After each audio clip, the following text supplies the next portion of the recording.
Spend less and shine more with Prince Jewelry's grand festive offers. புதுக்கோட்டையில் நடைபெற்ற நயினார் நாகேந்திரனின் பிரச்சார நிறைவு விழாவில் பங்கேற்று பேசிய மத்திய உள்துறை அமைச்சர் அமித்ஷா 2024 நாடாளுமன்ற தேர்தலில் பாஜக அதிமுக இணைந்து போட்டியிட்டிருந்தால் 26 தொகுதிகளில் வெற்றி பெற்றிருப்போம் என தெரிவித்தார்.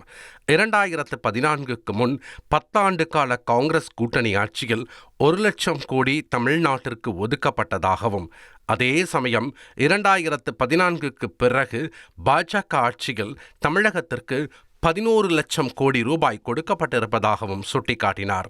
மேலும் ஒடிசா, டெல்லி, ஆந்திராவைப் போல தமிழ்நாட்டிலும் NDA ஆட்சி அமையும் என சூளுரைத்த அமித்ஷா, வருகிற சட்டமன்ற தேர்தலில் அதிமுகவுடன் இணைந்து பாஜக வலுவான கூட்டணி அமைக்கும் என கூறினார்.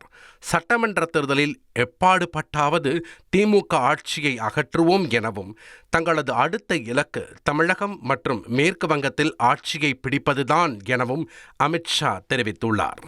Spend less and shine more with Prince Jewelry's grand festive offers.